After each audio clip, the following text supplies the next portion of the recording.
Hello, everyone, and welcome to the Preschool AllStars podcast. I'm Bethany Johnson, and I'm joined today by LisaRenee Fogerty. How are you doing today?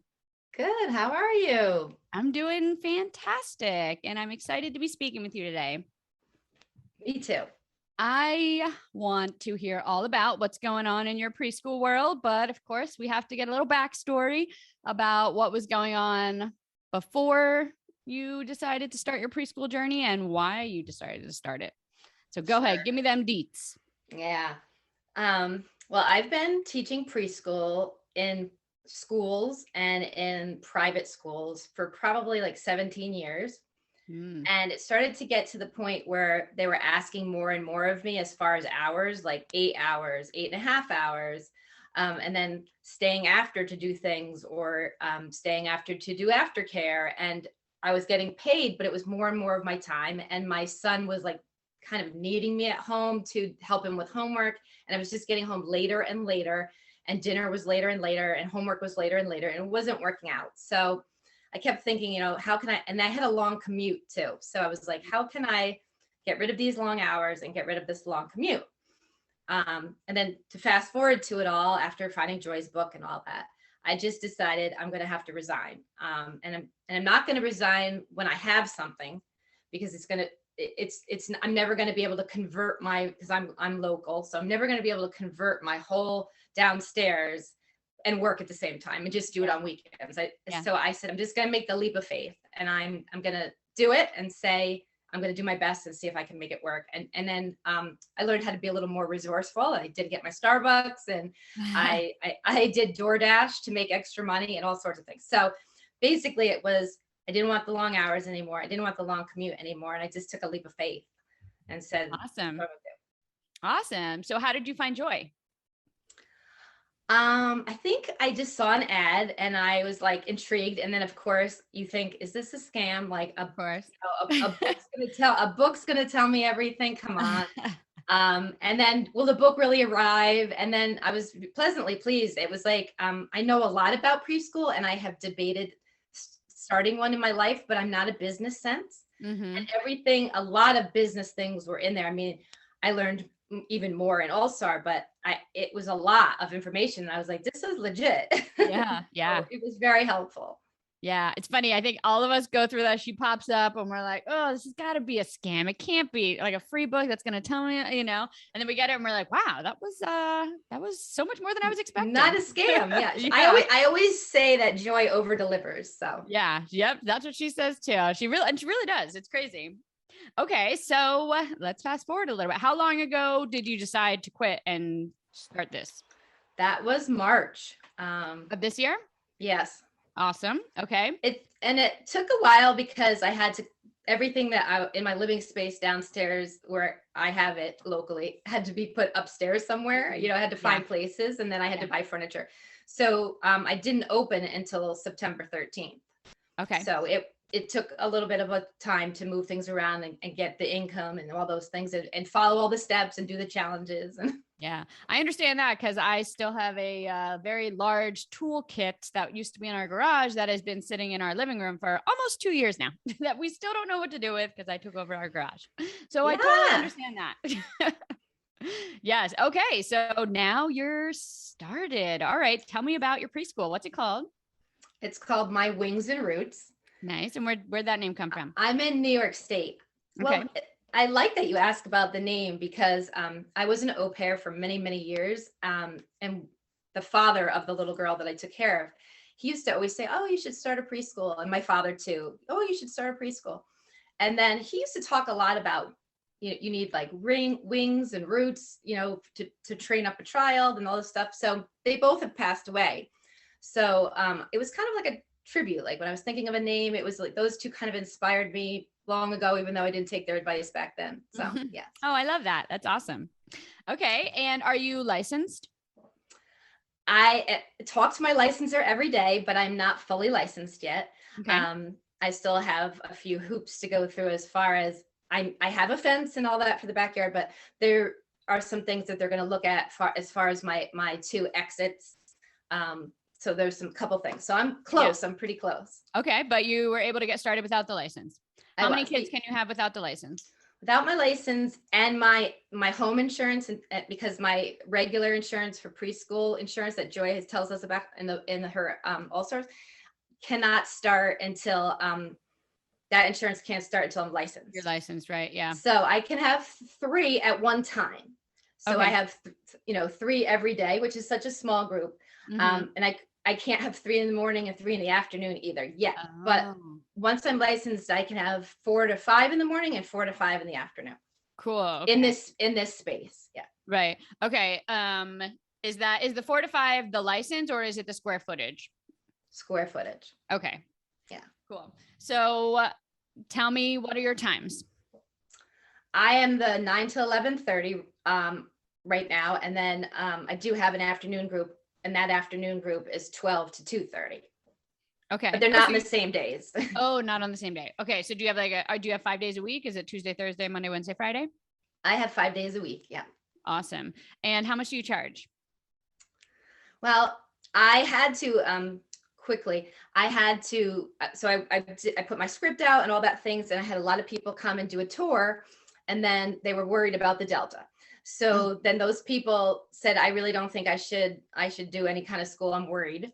So they left. And then I started brainstorming, well, maybe I'll have to do mommy and me's, or maybe I'll have to, and I went into some mom groups, and I met moms that were homeschooling, and I had homeschooled my son for a few years. And so I basically made it like a homeschool co-op right now. Awesome. So for that reason, my prices are a lot lower than I really originally want them to be. I pretty much followed Joy's formula, and then I called around. So for my 3-day or 2-day, it's $70. So it's, it's like I'm giving it away for free. Yeah, very cheap. Yeah. But that is, and those people who are here are only here until December 30th. Okay. And then my prices change and things will change. Also, because some of those people are not immunized at any immunizations. And so I won't be able to have them after I'm licensed. You can't have that. Because waivers for New York State, now they're not even giving medical waivers. They're being so strict about it. For any vaccine for kids, they're not giving? Interesting. Yeah, 2 of my parents went to try to find out, and they said, sorry, unless it's like a serious medical condition, like something really like anaphylactic, something, they're not giving the waivers anymore. Interesting. In my state, the vaccines are required unless you have a religious or medical exemption. And the required one, because I've only had one family that's like, we don't vaccinate, whatever. And I asked my licensure, and she said, oh, you just need them to sign a letter. That's all. It doesn't need to be from a doctor, from anyone. And I'm like, oh. And I wish, because they're all kind of upset because, we've got a nice bond, and they're like, oh, I guess we're going to have to leave as soon as you get your license. And that makes me feel badly, but New York State is really tough. Yeah. Interesting. Okay. And so how's it going? Tell me about it. What do you? I really love it. But I'm such a local person. I could never be online at work. I shouldn't say never, but it would be a lot harder for me to be online. Yeah. Because I've been doing this a certain way my whole life. And right now we have a really big garden. So I've been taking them outside and doing a lot of the lessons outside, and they helped me harvest. I had like 15 huge gourds. Nice. And they helped. And then we weighed them and measured them, and picked tomatoes and all sorts of stuff. So I'm really enjoying the whole nature part of it, because I'm really a play-based nature play part. That's really a lot. I do like units that are based on things they're interested in, but things they're interested in nature too. And I'm going to still go out when it's cold. And so I'm really loving it. Awesome. That's great. So you found most of your families in the moms group after putting out your founding family script? I did. All of them, actually. The what first was it group like to get your first sign up? I was pretty nervous, even though I have a nice rapport with parents from being in schools, but I was more nervous about, are they going to say something about my space? Are they going to say, wow, it's tiny? I mean, it's not really that tiny, but it's bigger than like a center, maybe, but no, they were like, all of them were like pleasantly surprised by a lot of things, the garden and just, the things I had in the classrooms, because I have three little rooms. So it felt really great. And then after one, there was another and another, and I have 8 now. So that was really nice. Awesome. That's great. So when you do your next, once you're licensed and you do the next group, which I guess would start in January, like after the holidays. Yeah. Are you going to do another founding family script, or are you still marketing right now and putting them on a wait list? How are you doing I have one little boy on a wait list solely because he's not potty trained. Okay. And I really only want to take potty trained because I'm by myself, and that would be really hard to try to do that. So plus with licensing, if they're not potty trained, then you have to have a diaper area and all that. So you don't want and I don't have any of that now. I have a very big bathroom, but I don't want to do all that. So he's on my wait list. But yes, I'm planning on doing the script again because it was pretty helpful. I mean, I didn't get anybody from there, but I got tours. A lot of people came and looked, and they were just nervous. They were just nervous about COVID. That was just the whole COVID thing. And the homeschoolers aren't nervous about COVID. Yeah. Yeah. Awesome. So then you'll have, what did you say? Up to 5 in each class once you're licensed? Yes. Morning and afternoon. Okay. So 10 kids a day, hopefully. Yes. Cool. Yeah. That's awesome. Yeah. Okay. So what do you think the biggest thing you've learned since you started this journey? Well, I have a learning disability. So I think I learned most of my life, things were hard for me, and I'm not playing the victim, but just things were a lot harder than they seem to be for other people. Mm-hmm. So I thought this could never be a reality because of the business side, because I'm not that organized. My creative side in the classroom is really organized, but my business sense is not. And so I've learned that, with the support that Joy gives in the groups and the AllStars, that you can get an answer, or you can get help, or somebody else might have already done it, and then they're going to give you kind of a hint of what they did.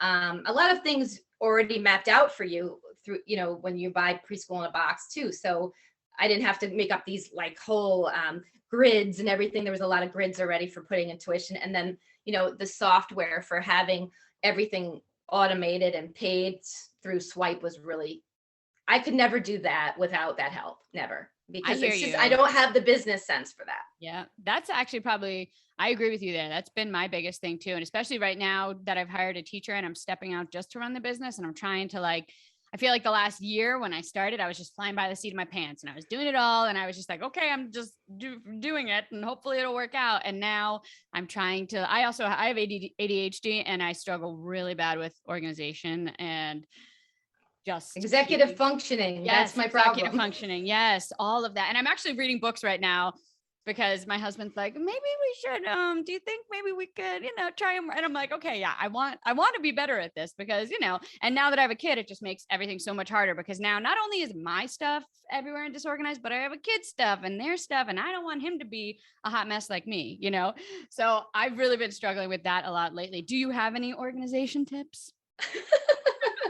I've taken many adult ADHD classes because I do have ADHD about organization. And there's some really great books. And if you're reading some, you probably know some, but I don't have any specific tips. Okay. I color coordinate a lot of things and I write everything down. And if you're digital, you probably do it digitally. I'm not digital. I'm real, I have a command center with a chalkboard and all my son's things and all my things, but I'm old school. I'm kind of neither. I'm kind of like, oh, I have to write this down somewhere. So I put it in notes in my phone and I'm like, oh, I have to write some things down. I don't have my phone. I'm going to write it here. And then I don't remember where I wrote anything down. And lists don't matter because they're just randomly placed and it's so hard. And I have these with payroll now. So I have QuickBooks and then I have, all these different and Gusto and all these different things that I'm trying to keep organized. And it's driving me nuts.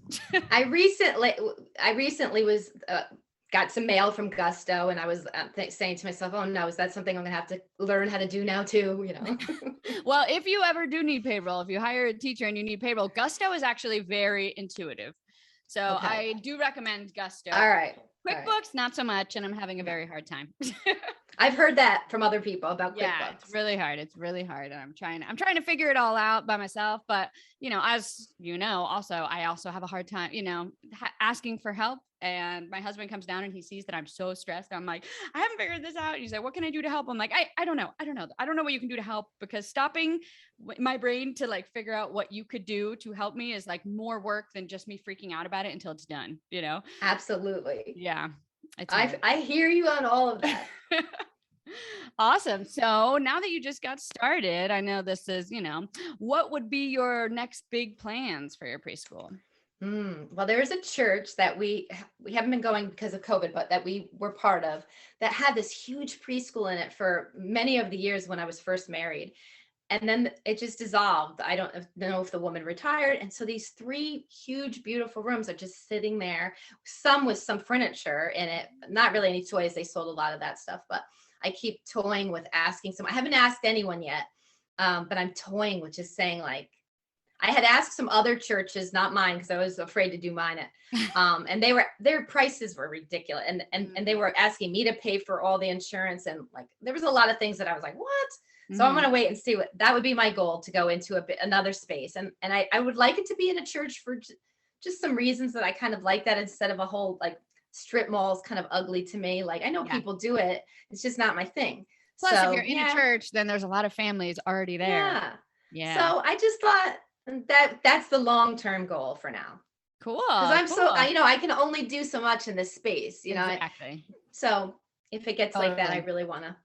Yeah. That's where I'm at right now. I'm like, my classes are full in my garage, but my program is capped at 24, 6 kids of 4. And I can't move on unless I like move out and so we're thinking about getting a house and turning that into a schoolhouse, kind of like Joy did, but with the market right now, it's crazy. And so my mother had said that. She was like, oh, maybe instead of a church, you want to rent a house. And I said, did you see what houses cost right now? Yeah, they're crazy. They're totally crazy. And, like you were saying, the business side of stuff is the really hard part for me. So like expanding what I'm already, struggling with on this side is really, really scary to me.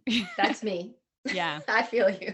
Yeah. And Joy, I mean, in the preschool university, she has like how to expand, how to hire people, how to do all of this. I started looking at that ahead of time. I know. Yeah. I have not started looking at it because I looked at the how to hire when I hired my person, but the expansion thing would be the next step. And I'm not ready yet. I'm scared. Which I always tell people, don't be scared, just do it. But I'm a little scared. Yeah. Baby steps. Yes. Baby steps. So how would you say that Joy and the Preschool AllStars helped you along this journey? Well, I had some really tough times in the very beginning, convincing my husband that this was the right choice. I mean, I was doing a lot of crying. So I was in that group pretty much crying, telling them, and they were my cheerleaders, and some of them had said, look, my husband doesn't believe in me either, or he doesn't believe that I'll make any money, or he doesn't believe that I can find people or whatever. And it was just nice to not feel alone, because I always know you're not alone, but when you're in it, you just feel like it's just you. So that was really beneficial. And, whenever you're in there with any question, there's always somebody answering right away. It's not like your post goes unnoticed and like nobody, we're not going to answer her. It's never like that. It feels like we know each other. I mean, I know we do know each other, but it feels like we really know each other. So I think it's mostly the cheerleading, the support. I love Joy's. I have not missed one single Monday Q&A. I make sure that it's in my phone and I'm there. So it's because it's help. I always get a nugget of information. So, and she often answers my questions because I type it in really quick. And so. Yeah, that's awesome. So what would you say to Lisa 1 year ago, Lisa? What would you say to her to give her some so you didn't have to spend all those nights crying? It's worked out. It's working out. And I mean, you only have 3 spots for each class now, and you filled them, and now you're about to get licensed, and I'm sure you will fill those too, and you're on your roll. So what would you say to a year ago, Lisa, when you didn't, you weren't sure of any of this? I would basically say, don't overthink it. Like I spent a lot of overthinking it. Like, oh, I don't have enough space, or I don't have enough money, or I don't have like the experience on the business side, or, it was all that lack of, and that like scarcity. And so that would be the number one. I would say, like, don't overthink this. And then I would say, like, invest in yourself. Like, it is super scary to put, you got to admit that for people who are local, we're putting out a little bit of money, and that's why I thought about online, because it was like, it won't be as much money, but you have to decide, like, this is an investment, and you have to invest in yourself. So those are the 2 things I probably would tell myself, like, invest in yourself, make sure you have a niche, and don't overthink it. Yeah. Make sure you have a niche. What's your niche? Well, for me, I mean, I know that the homeschool community is really big on nature, and I'm already a nature buff. So my niche right now is nature, and play-based, they're not really into like, let's get ready for kindergarten. They're not. That's not their thing. Right. It's Because that's and their I job. That's their job. and when I Right. do that, Yeah. like, you know, when I don't have a homeschool community that I'm working with, I sneak it in. I sneak any kind of like reading or letters or things in, and they don't know they're doing it. We don't do Right. worksheets. I'm not really into Right. worksheets. Very rarely do I do that. So Yeah. I mean, there's so many ways to learn through play that people don't even realize. And that's why it's funny. I feel like sometimes I see kids on like, or moms on the groups, and they're like, my kid came home from preschool, and I not my preschool, just random things. But I'm sure my students, this happens with my students too. And their parents are like, what did you learn today? And they're like, I don't know, you know? And I just like type it out. I'm like, your kids are learning so much. They don't realize, like, just because they came home and they said, they didn't say, I learned, you know, the alphabet, and I learned my one, you know, like they don't even realize they're learning, because everything they do when they're this age, they're learning. Like, you're giving them so many experiences. And what you have back there about what they're learning in that area, I have that. Like back there, and parents were really when they came through on the tour and they were reading those, they were like, oh, that they learned that. So that was really kind of good. Yeah. Yeah, totally. I mean, that's for the parents. The kids can't read it. That's totally for the parents. I'm like, here's my math center. It says, we are counting, tell the number of objects, learning to sequence, recognizing, creating, extending patterns, you know, like that's totally for the parents, because they can look at, you know, they can look at these counting bears and cups, and they don't, they're playing, you know, they don't realize all the things that they're doing with these random toys. And that's why I always have to tell them, I'm like, your kids are learning so much, they just don't even realize what they're learning. I did do something that your kids would your parents would probably like. I kind of sent out like a little thing at the end of the week that said, ask your child about this, like, and I'll ask like specifics, like a character in a book or something.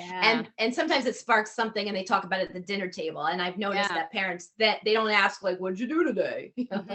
Totally. And I've been reading this book called, what's it called?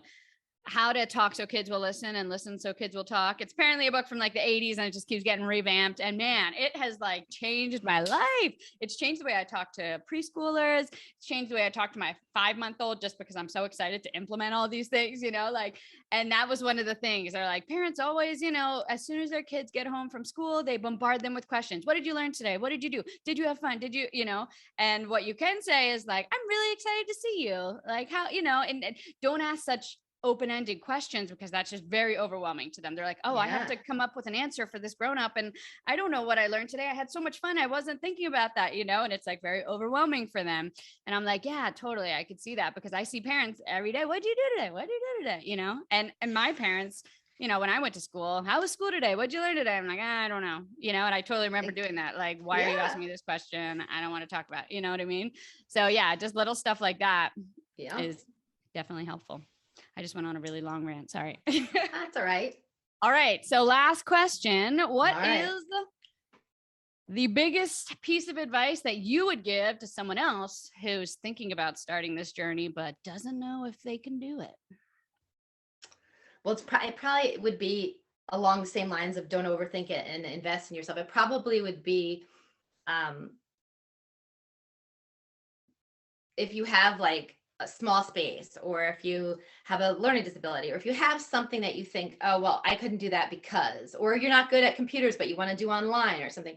Don't let something stand in your way. If it is really a dream, like if it's not really your dream and you're just like, oh, I want to stay home because I hate my job, you know, but if it's really something you like kids, you really do like kids, and you want to learn more about it, you want to get a background, then like, yeah, don't just be like, I can't do it and put up all these no's, I can't kind of thing. Yeah. I think it would be that. Yeah. Don't talk yourself out of it. Don't talk yourself, because we're all learning as we go with all of this, literally. All of it. We're learning as we go. Yeah, and I'm still learning. Yeah. Oh, we're all learning. Seriously, every day is like a new learning experience. And then once I get past the like stress of like, I don't know how to do this, I can't do it, then like I'm like, oh wow, I figured it out. And I'm like, wow, I did that. You know, and I like until the next thing comes to stress me out, I feel really good about myself. And I'm like, that's me too. Yeah. It's a good feeling. And I wish, like, every time that I sit here so stressed about something, and then I do, and I figure it out and it works out, I'm like, gosh, why couldn't I go back to like a week ago, Bethany, and just remind her it's going to be okay. Stop stressing. You're going to work it out. It works itself out, you know, or calm down, figure out what you need and ask for help, you know, Like, I don't ask for help enough in the All-Stars, and I should, because I talk to so many All-Stars on the podcast, and they're always like, I get so much information, so much.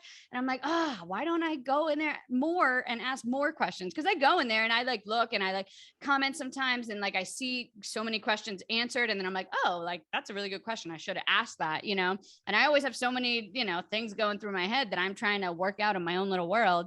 I'm like, I just need to ask for more help. Maybe I won't stress so much about it.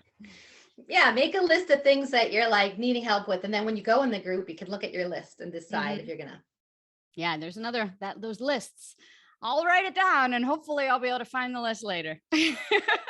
I've lost lists too. I have. Yeah, I'm a list loser. I'll say I'm a list loser. Me too. Well, thank you so much for talking to me. I had a great time. This was fun. It definitely was. And I'm going through my round right now of second interviews and finding out where people just started where you were, and now a year later I'm interviewing them again, and they're how fun. starting cool. They're expanding and telling me all these things. So I look forward to next year. Yeah. Well, enjoy your 5-month-old. My son is 16 and it went really fast. Oh yeah. Really fast. 5 months have already gone so fast. It's crazy. He's like, and like, take lots of pictures and keep a book that you don't like paper, but keep some kind of a record of funny things they say. Like it's been such a great thing for me to have and to look at now that he's 16, funny things that he said. So enjoy it. I totally miss that age. Yeah, totally. I actually was thinking, I heard somewhere that someone set up an email account and like every couple of days, they like wrote something and posted a picture, and then like when their kid was older, they gave it to him, and they had all these. And I keep saying I'm going to do that too, and I haven't. So that just reminded me. I can still do it even though he's 16. Yeah, totally. Do it. Awesome. All right. I enjoyed talking to you. I did too. Bye. And you have a great day. Bye-bye. If you'd like to have a success story just like that one, I invite you to join our Preschool AllStars. It's my exclusive membership community where you'll get mentorship from me with weekly Q&A lives, support and guidance and friendship from hundreds of women on the exact same journey as you, starting, running, and growing their preschools, and my exclusive access to Preschool University, every training and done-for-you file that you'll need for every milestone on your journey to help you start, run, and grow your preschool. We've all been there, and we've got the exact same steps that you need to go through, but we do it all very quickly so that you don't have to waste time or money doing the wrong things at the wrong time. We'd love for you to join our Preschool AllStars membership. Just go to PreschoolAllStars.com or click the link in the description to immediately jump into Preschool AllStars. Again, go to PreschoolAllStars.com and we'll see you there.